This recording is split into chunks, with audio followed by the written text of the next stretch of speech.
Good morning, and welcome to another weekly edition of Account Based Friday. We got a great guest today, and we've been talking all things LinkedIn, video, podcast. Really, the area that a lot of prospects are asking about is getting relevant content. So I'm super excited to welcome Gillian. We're going to give her a formal introduction in a moment. She's coming out of San Antonio. You may, if you're newer here, my co-host Meg and I have been doing this, we think, for over 3 years. I got to go back into the YouTube video channels. And actually, I just learned this week, as we were talking about LinkedIn, there's a way on LinkedIn you can go to the events tab on your profile, and you could see all the LinkedIn lives of all our episodes. We actually have a QR code in the upper corner of your screen. In the upper corner, if you click on that QR code, it'll bring you right to those videos. Best practices around everything: AI, go-to-market strategy, ABM, demand, sales. If you have a specific question, Meg or I could certainly address that as well. And I should also mention Meg's background. So she ran Serious Decisions Research, a former CMO as well. And I've also been a former CMO. So we've got a passion around the go-to-market topic overall. Each week we start off with a poll, and let me bring up this week's poll, this week being no different. And while we didn't get a ton of votes on this, could be because of the LinkedIn algorithm or the timing, because it was end of quarter yesterday. But the question that I asked was about the impact that AI has on LinkedIn.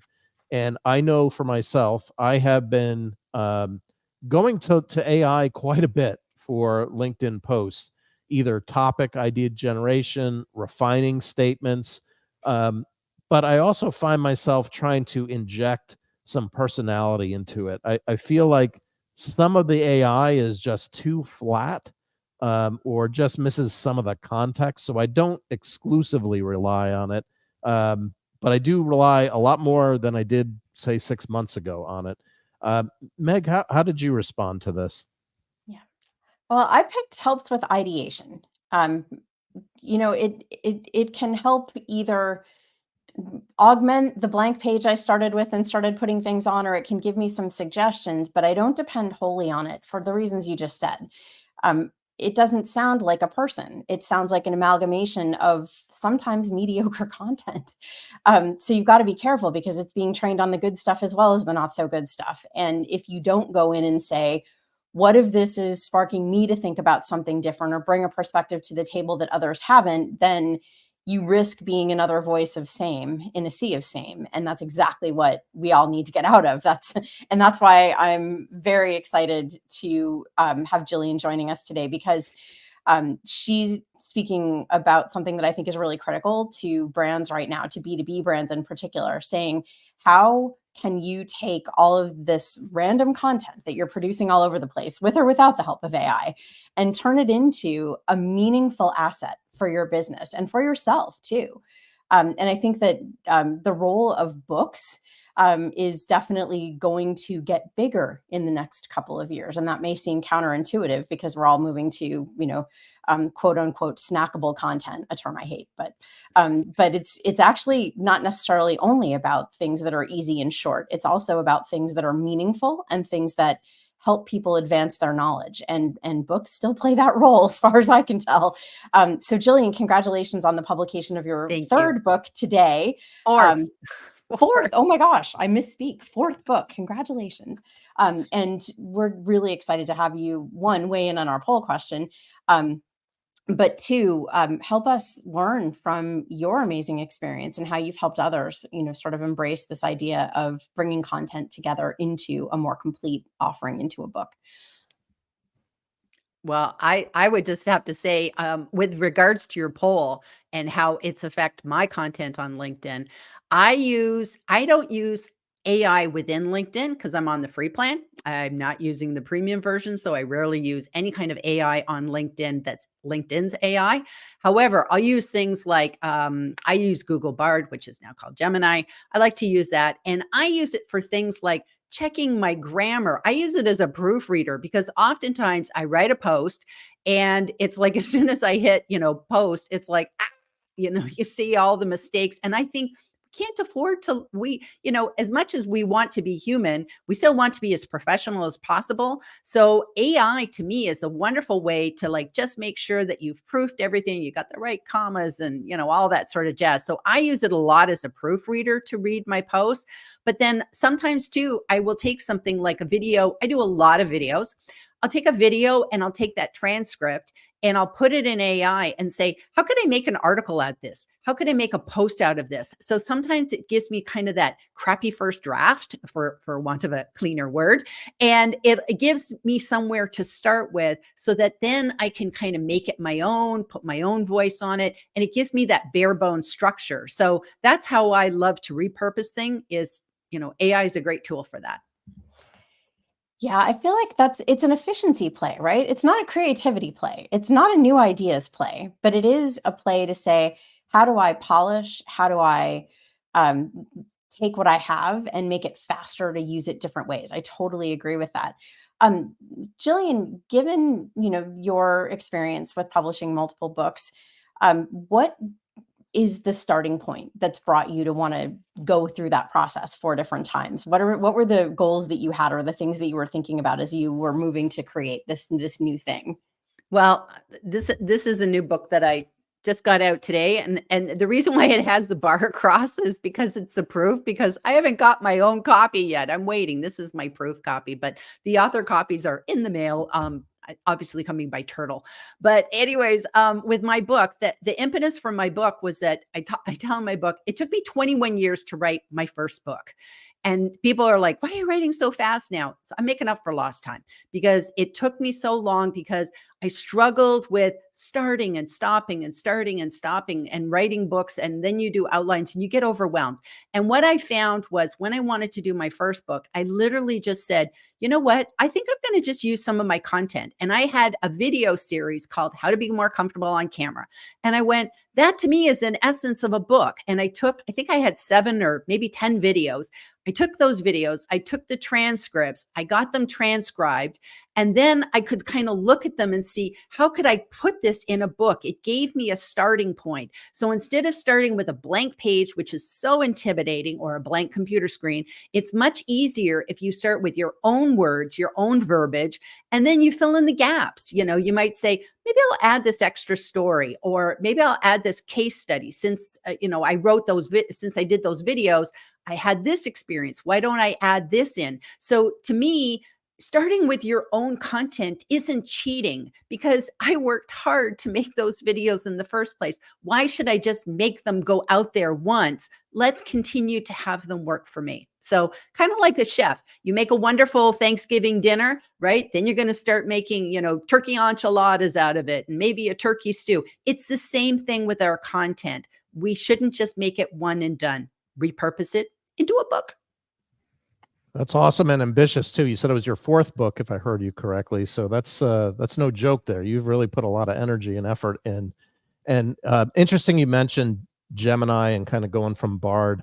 I feel like I'm a little bit on AI overload right now. I've got a phone that has Gemini, so I use Gemini. I subscribe to Claude. I subscribe to Otter. I subscribe to Sybil. They all have their own AI tools. I dabble with Perplexity. And then I guess Google now has Notebook LM, which for free you can kind of dig into.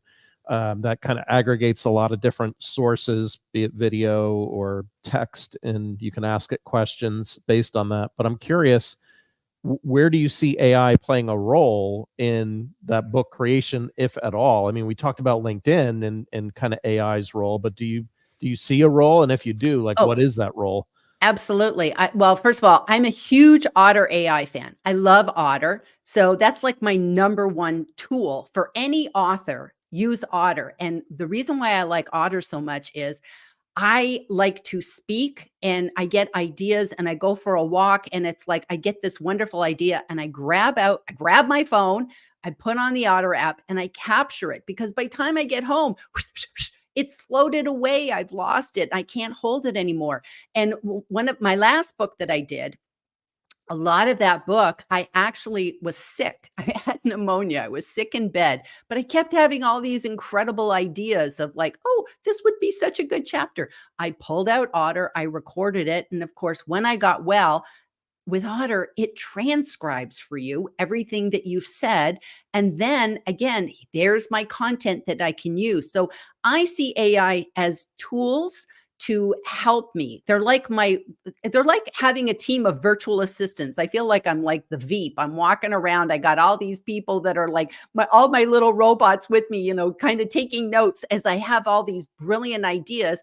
And then they're captured. And then I play with my own content. So I would never want to tell anybody, just go to Google Bard and, say, okay, write me a book about, a romance with, I'm on a ship and then the ship sinks and I save the day. I would never want to do that because I think there's no creativity there. That's a bot writing a book. That to me would be boring.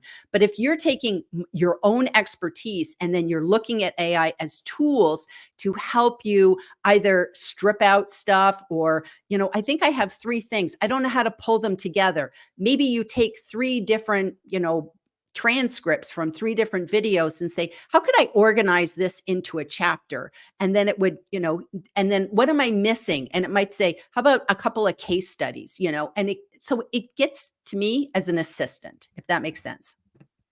That makes a ton of sense, Gillian. And I think your point is well taken about you are starting with your IP, not the general IP out in the universe, which may or may not be your point of view or something that's of high quality. But with your stuff, you're saying this is helping me bring my voice to market as opposed to it's giving me my voice. That's what you want to avoid.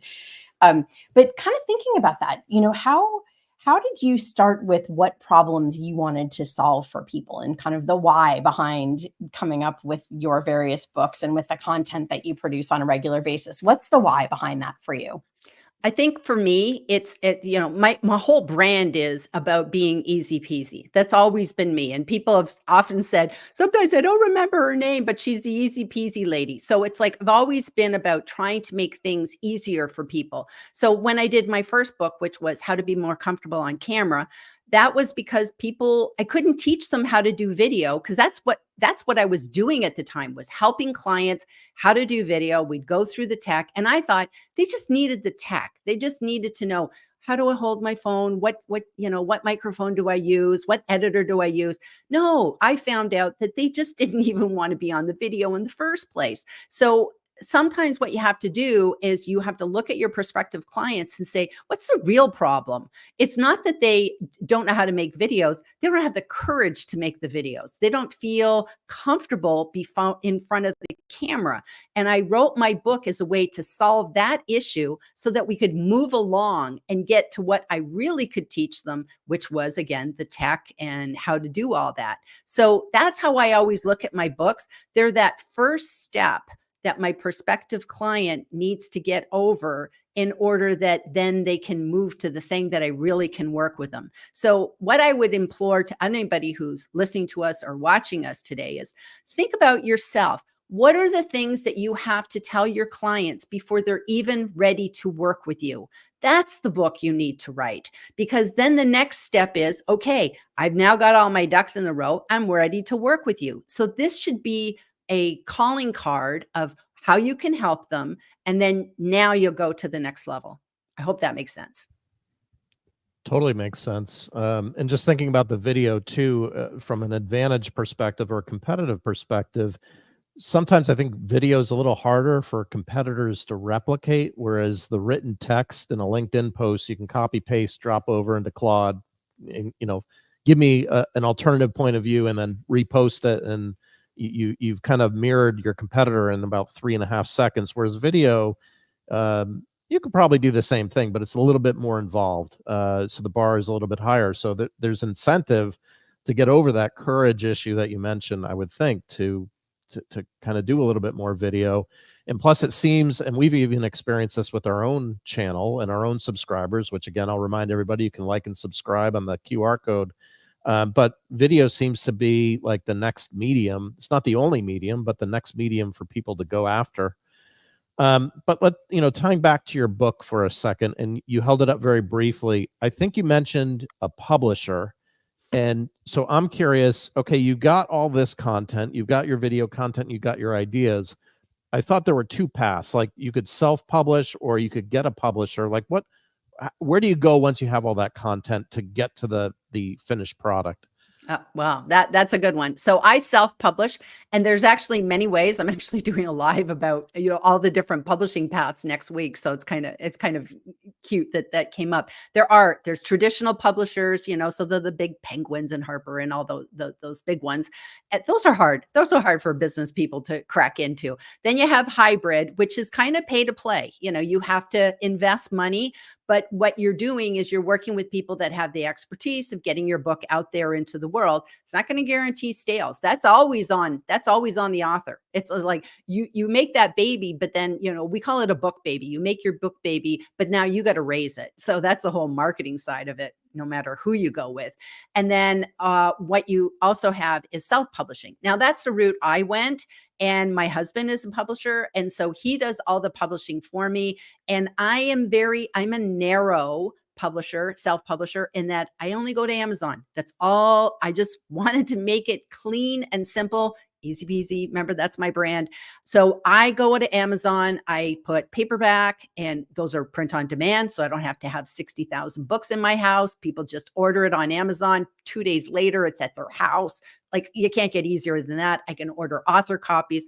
They are taking a little slow this week, but I can order 100 books, 999 books at one time. I can order from Amazon. So if I go to speak, I could show up with a big box of books and say, I got books for everybody. So it's great.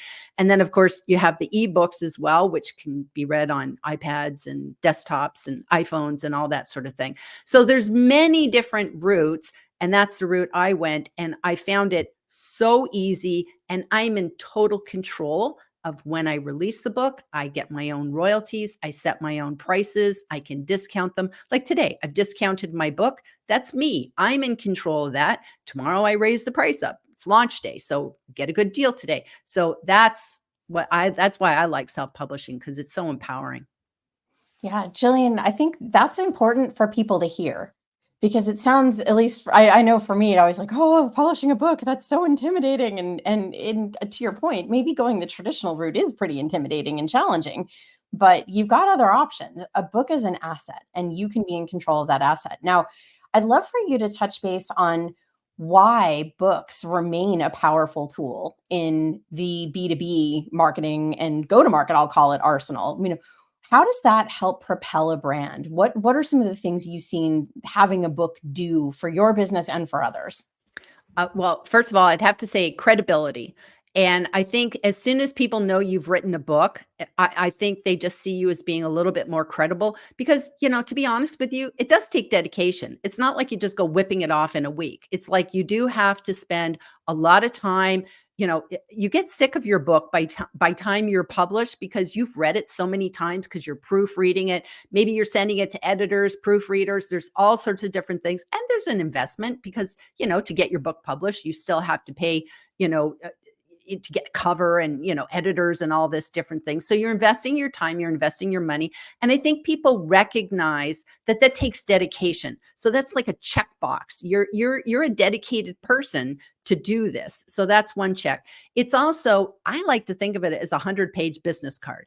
People see that you have a book, and so you're already now being considered an authority. It positions you as an expert. It gives you authority, and chances are you're going to be invited on LinkedIn Lives like this. You're going to be invited on podcasts, and even better, you might be invited to speak. And there's nothing that will propel you more than a book in order to get speaking gigs. And if you can tell a conference, a person running a conference, hey, how about I bring some author copies for everybody in the audience? It's like they're going to love you, and they're so reasonable that you could do something like that. Or if you're really smart, you'll get them to pay for it, and you drop ship the books and you're done.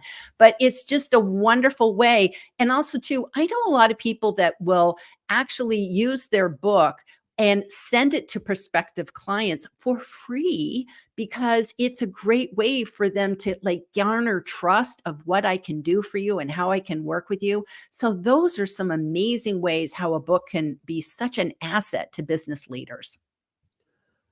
Yeah, you hit on all familiar ideas and concepts that I just shake my head like, yeah, she's exactly right. You could be the authority here, and you can have a lot of credibility by having that book.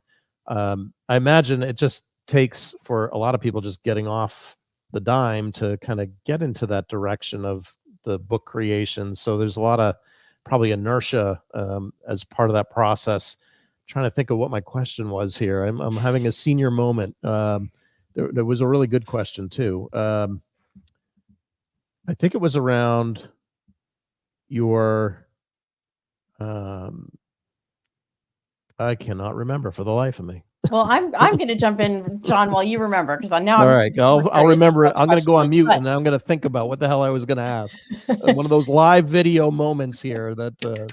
it happens. It totally happens. Anyhow, but what I'm kind of thinking about as you're speaking, Gillian, is this idea of, kind of your book as credibility.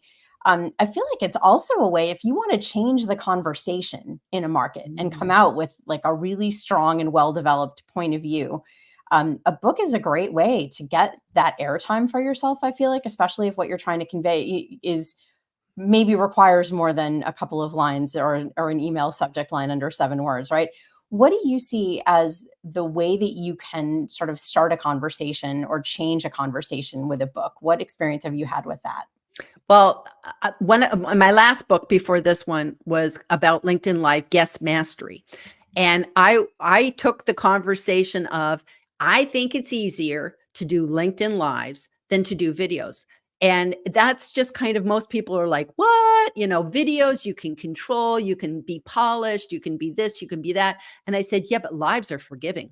It's like, John, you just said, I'm having a senior moment. I forgot this. You know what? That makes you more relatable. It makes you more human. And we are not scripted here. Nobody's sitting here with teleprompters. It's like, if the teleprompter goes out, we don't have teleprompters. That's not our issue here. And the way that we can go live, that's a conversation that I made into my last book. And I actually encourage people, stop doing video because it freaks us out. You do 70 takes of the same stupid thing you're trying to say, and it's so hard to do. You're much better off if you just go live and you just come off as authentic and real. And then that video clip is the one you run with. That's why it's great to repurpose our LinkedIn Lives, because you say it and it's human and relatable. So it's wonderful. So that's a conversation that I started. I did it as a conference topic. I talked about it on a conference and I went, this is an idea that everybody needs to know about. And so that's why I turned that into a book. And so what I would say to anybody watching is, think about how you say stuff in the comments. That's probably you on your soapbox. And I think our books should be our soapbox, so that if you find you're kind of not agreeing with everybody in the comments and people are saying, oh, we shouldn't be doing this anymore because everybody's doing this. And it's like, why do we want to be like everybody? Let's go the other way. And what's our shtick that we want to say, and use that? And to me, that's how you get real thought leadership, is what's your bent on something. First of all, I remember my question, so I need to pat myself on the back on that one, and I'll ask it. Hopefully, I won't forget it a second time. But we did get a question here about getting your book, and we had a link which doesn't show up particularly well in LinkedIn, but we'll give you is going directly to your profile. So the question that I forgot that was a really good one is, people like Meg and I, we're in professional services, right? And we're selling our expertise. And part of the challenge that I wrestle with, and I over-index on this, I think, is giving too much away. Like, I give away the farm. At least in my view, I do. Maybe my viewers think differently, or maybe my readers think differently, but I really spend a lot of thoughtful time probably giving away too much. I guess, where is that fine line in a book of telling all, and then they're not hiring you, they're just buying the book? Or do you even worry about that in a professional services book scenario? I never worry about that. I give away the farm in my books. I give away the farm on my content, because I know at the end of the day, there are some people that still need my help in order to implement it.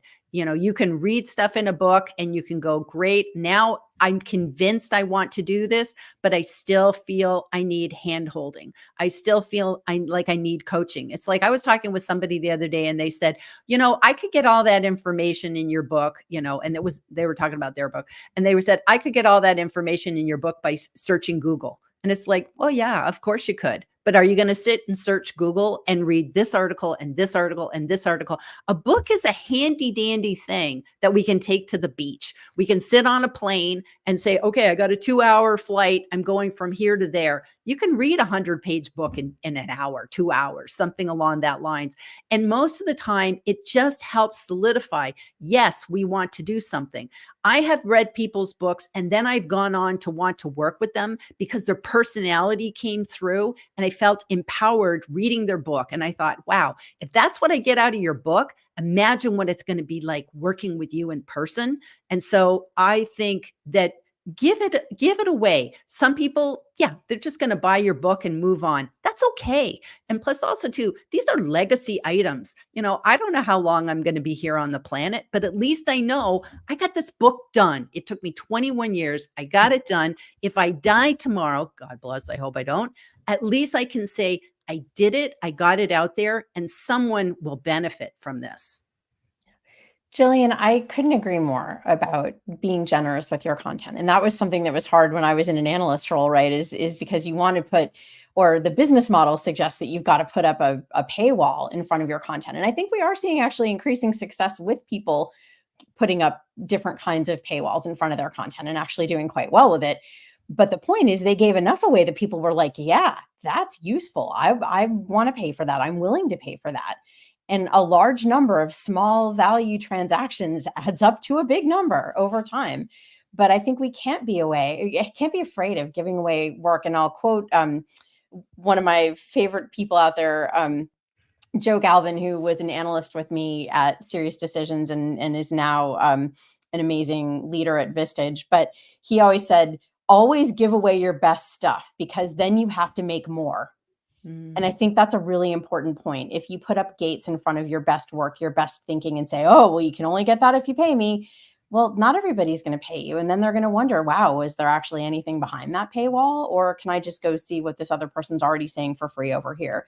And it's a tough thing. But at the same time, I've never found it to backfire when you help. And when you give away your best stuff, people appreciate it and it will always come back. Karma is real. Yep. And it makes you a leader. To me, that's what makes a leader. And, you know, you look at, for instance, Seth Godin. If you say, who's my marketing guru leader, it is Seth Godin. And I don't know how much stuff I have learned from Seth Godin that I didn't pay for, but I've bought all of his books because I love his books. I love what he does. And to me, he's a leader, and leaders like him, they get booked. They get booked for conferences and keynotes and stuff like that. And you know what? Books don't make you very much money, if anything at all. Like the ROI on writing a book is not about the sales. It's about what the book can do for you in terms of your profession. So that's something to keep in mind too. I think that's an excellent closing comment that you just made there about how valuable a book is for even a business, of the generation of leads or the generation of interest or building that trust in a noisy world right now because of all this AI and because there's so many different ways to reach out to people. A book would be an ideal area. I guess my last quick question, and I know we're at time here, and unfortunately I do have to run as soon as we conclude here, but if somebody wants to get a hold of you, we mentioned how to get a hold of you. How do you make money at day's end? If you're not making money on the books, what's your model then of, monetizing this expertise? I'm a coach. So I'm a video strategist. I'm a book coach. I can help people with their books. I can help people with video. Video and books actually go together quite nice because it's a marketing tool. So I'm a marketing coach by heart. So that's how I help. And that's actually what I do to make my money in life. Well, Gillian, we're very thankful you took a moment out of launch day to spend some time with us and to share some of your thoughts. And I know I've learned something. So thank you. And I look forward to reading my book that just got delivered via your Amazon link. And I'm excited to learn more from you. Thank you so much. And thank you for having me today. It was great to meet you both. Gillian, it was a pleasure. And we're here again next week, same time, same place. Mystery guests. We're working on finalizing the details for our mystery guests, but join us. And we're honored that you joined us this week. Just a reminder, in the upper corner, if you click on the QR code, you can get right to all the videos of go-to-market strategies and any best practices that you might be wrestling with. So we'll see you next week. Thanks, everybody. Happy